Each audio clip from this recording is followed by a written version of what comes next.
Omubaka wa Igara East Michael Mawanda yoleddwa n'atwalibwa ku poliisi e Nateete ng'ebyokwerinda binywezeddwa ng'aleetebwayo.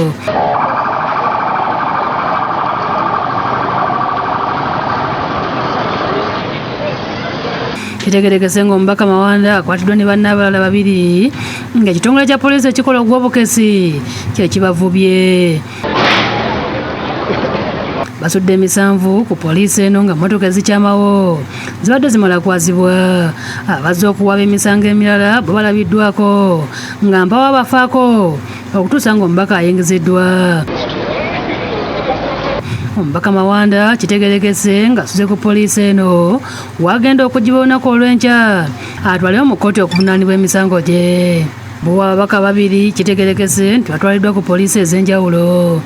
Kigambibwa nti omubaka Mawanda ne banne babulankanya ssente obuwumbi 164 nga zaali z'abeegasi.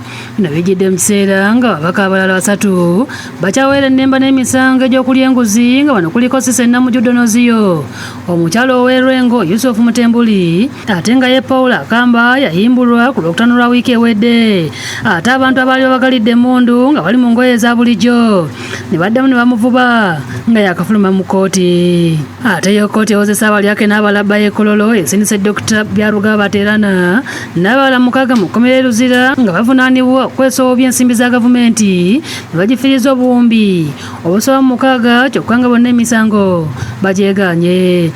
Babadde maaso g'omulamuzi Albert Asimwe.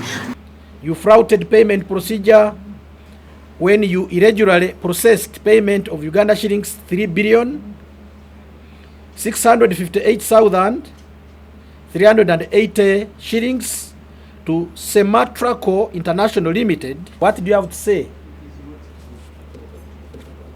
Dr. Baterana yali akulira eddwaliro ly'e Mulago akitegerekese nti yasasula aba kampuni ya Setramaco International ssente z'ebyuma ebitaliyo saako emirimu gye batakola ng'emisango kigambibwa nti baagizza wakati w'omwaka ogwa 2017 ne 2020.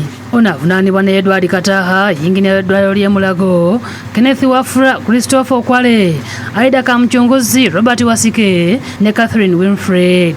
Oludda lwa gavumenti olukulembeddwamu Raymond Mugisha lutegeezezza nga banaatera okumaliriza okunoonyereza era ng'ono yasabye omulamuzi okubasindika ku meere.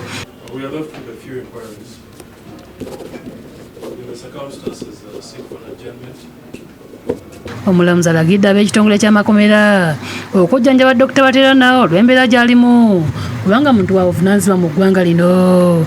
The accused persons have a right to apply for bail, but due to time constraints, court shall not entertain bail application. The bail application shall be handled on the 24th day of June 2024. Martin Kiza ne David Tamale bebakusakidde eggulu lino ku Lwabukedde TV.